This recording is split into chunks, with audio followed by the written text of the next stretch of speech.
Hi everyone, my name is Karen, this is my channel Rather Be Reading, and today I'm bringing to you my March TBR.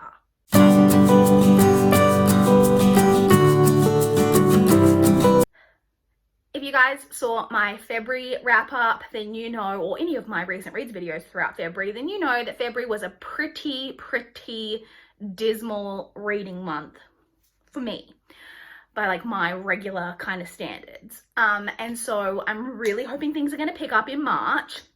And in order to help me do that, you might think, oh, maybe you would just ease back off on the TBR.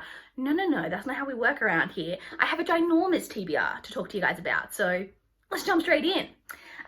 First off, to start with the library books. And last month I read one library book, which is an issue. I only had two that were due, so I have one that's well overdue, in case you couldn't put that together. And then on top of that, I had a bunch. I was hoping to get ahead, to read the two that were due last month, and then to read a couple more, and to get ahead for March, which would have been great, because as it turns out, I now have 10 books, 10 that all have due dates within March. Pray for me. Okay, so the library books that I have are, so first off we have the couple that were on, the first three of these were on my TBR last month that I didn't get to. Those are Darkness Falls by Kate Tiernan. This is the second book in the, I think it's just called the Immortal Beloved trilogy. The first book was Immortal Beloved. It is a series that deals with immortals. They're not vampires, they're just people who are really hard to kill, and they don't die naturally. And so they are, a lot of them around that are like, 400, 500 years old type of thing. And we're following an immortal.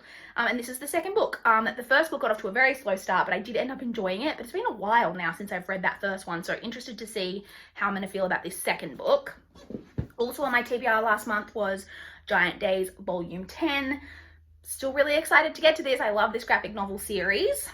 And then the other one, the last one that was on my TBR last month, is Lady Helen and the Dark Day's Deceit by Alison Goodman. Another one I'm really excited to get to, because this is the third and final book in this trilogy, which is a historical fiction series set in Regency period, but it deals with demons and demon hunting and demon fighting, and it's really enjoyable, and have really enjoyed the first two books, so I'm really looking forward to getting to this third and final one in that trilogy. And then we have a whole bunch here that are ones that were already just going to be due this month. So we have Sticks and Stones by Michael Hybert. This is the fourth and final book in this series, which follows a detective in a small town in Alabama. You get different perspectives, but the majority of the story is told from the point of view of her middle grade aged son. I believe he's like 11 or 12. I think maybe in the last book, or it was hinted that maybe in this book he was going to be starting high school. So he's around that age, which wouldn't that put him at like 14? Maybe he's like 14 by then. I think he starts off at like 10 or 11 in the first book. The series, I really enjoyed the first book. The second one was not as good, and then the third one I didn't really like that much. Like, they've gone steadily kind of downhill, but I wanted to keep going because there's only one left to finish the series. But the other three were quite short, and somehow this one is ginormous and is over 500 pages, which is helpful because, in case you didn't tell, this one is also a chunky beast. Also over 500, or just around 500, like 490. So we've got that. We then have Sun by Lois Lowry. This is the fourth and final book in the Giver Quartet, and again, like, not necessarily massive, but almost 400 pages, although the spacing is, I shouldn't flick to the part at the end, the spacing is pretty generous. But the first three were like really slim books, and then this one is like a 400 page book. Like, what even? Again, the first two of these, I liked the main part of the story, but then was really disappointed in both endings, but then liked the third book quite a bit, and I'm really interested to see what happens in this final book. So we have that. We then have one that I am so excited to finally read, and that is High School is Hell Volume 1. This is the graphic novel that is set around Buffy the Vampire Slayer. I haven't done too much research into it yet. I kind of want to go into this blind, so I'm not sure if this is a straight retelling of the show, if it's a reboot of the show, like a reimagining of it, or if it's just takes the general premise and it's a whole new story, or if it's a sequel. I don't think it's a sequel because it's set in high school, so that would be hard. But yeah, I don't know. But I'm pumped to find out. Also, I have The Burning Room by Michael Connolly. This is the next book in the Harry Bosch series, which is a crime fiction series that follows a detective. Don't know what this one is about, but it's another kind of chunky one. This one is, well, it's only again about 400 pages, but still. Another chunky-ish one, Carry On by Rainbow Rowell, which is also kind of chunky. This one is also over 500 pages. This is, of course, So Fangirl by Rainbow Rowell.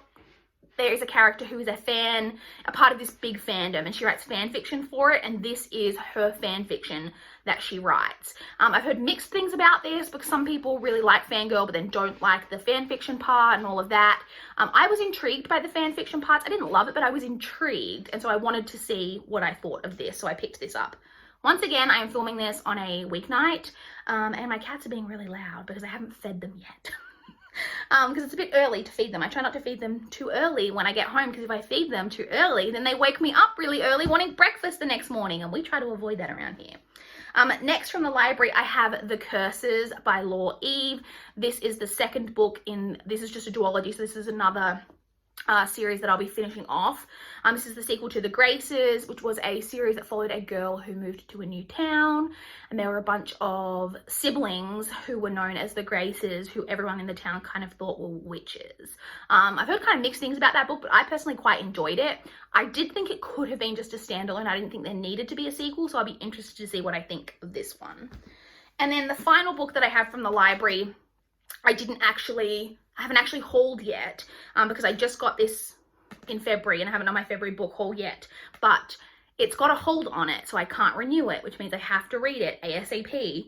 But it's really small. This is like, I have a bunch here that are like bigger than I would like, but this one is really tiny, and that is The New Girl by R.L. Stine. This is the first book in the Fear Street series.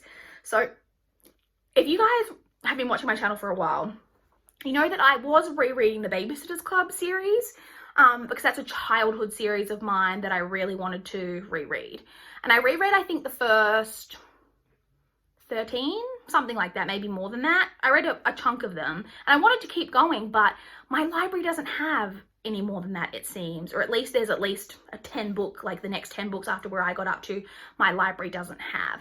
They are available as ebooks, not from my library, like to purchase from Amazon, but they're like almost $5 each. And I just can't justify spending $5 on a book that I can read in like less than an hour. And on top of that, there's like over 100 books in that series. So to read like another 90 of them at $5 each is gonna add up. So I just kind of decided that I guess I would just reread the first few that I managed to read, and I just would have to be happy with that.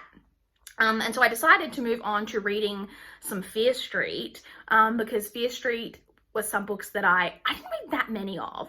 I read a lot of Goosebumps, and I do want to read Goosebumps, but I own a bunch of those. They're on my TBR shelf, even though I read them before I put them on my TBR shelf. But the Fear Street, I only read like bits and pieces of, so I don't even know if I've read this, but this is the first one in this original Fear Street series from what I understand. I believe this one is about a new girl at school, but I think we're following a boy who is in love with this new girl, and then she goes missing, I think. To find a cure for his obsession, Corey must go to Anna's house on Fear Street, no matter what the consequences. Anna may be the love of his life, but finding out her secret might mean his death. Really, really pumped to read this. I don't think this is obviously going to be the best book I've ever read, but I think this is going to be a fun time. So looking forward to reading that. So they're the library books. I'm just moving that pile out of the way so I can slide on in my pile of books from my physical TBR. You know that I had again, if you saw my wrap up from February, you know that I had a really dismal month generally, but also for in every category, but reading books off my physical TBR, because I was doing a couple of rereads last month, I really failed at. So we need to do better this month. So the first, again, 3 of these were on my TBR last month and I didn't get to. The first of those is Love in the Time of Cholera by Gabriel Garcia Marquez.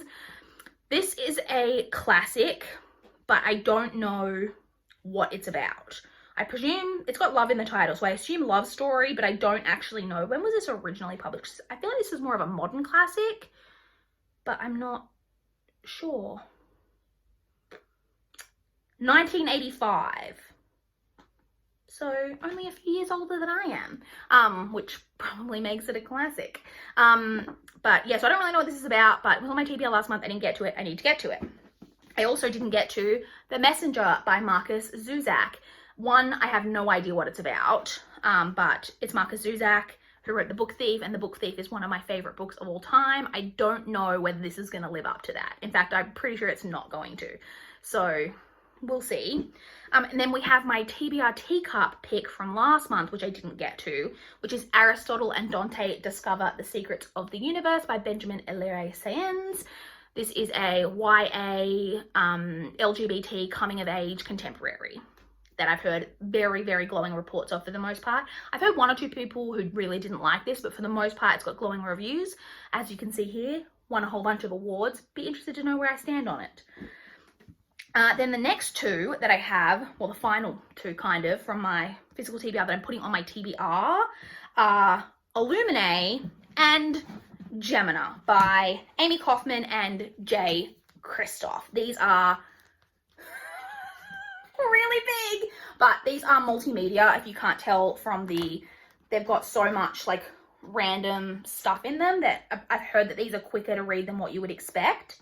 I would put all 3 of them on my TBR, but I'm not sure that I'm going to get to the last one. So I thought, don't overtax yourself on the TBR. The TBR is already huge. Like, let's just stick with the first 2. And if we end up getting to the whole trilogy this month, then great. This is YA sci-fi. Sci-fi is one of my least read genres, so pumped to try some more of it out.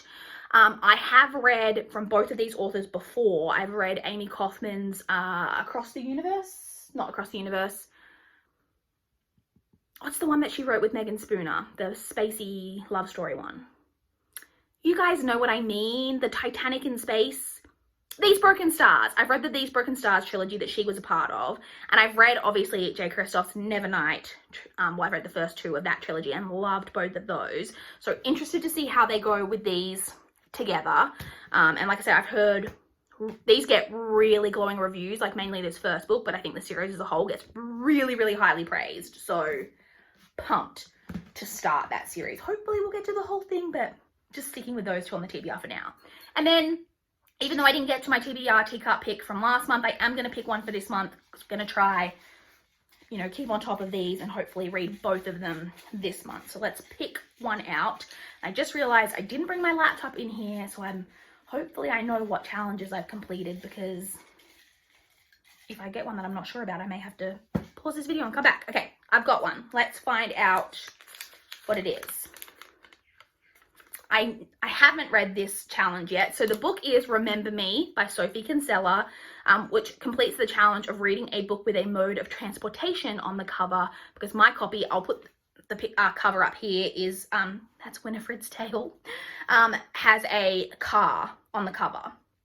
So yeah, I'll be adding that to my TBR. I have read Sophie Kinsella.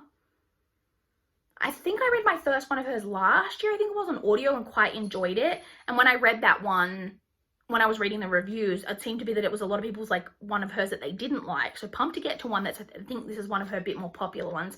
I'm not sure what the storyline is of this one, but I'm excited to give it a go. So we've got that added to the TBR as well. Now to move into the ebooks that I'm hoping to get to this month. I have 4 NetGalley arcs that have published dates in May. Again, the first 2 of these were on my TBR last month, but they're on my TBR again this month. So the first one is The Silent House by Nell Patterson. This is a thriller. It's about a family of deaf people, and the daughter of the family is murdered.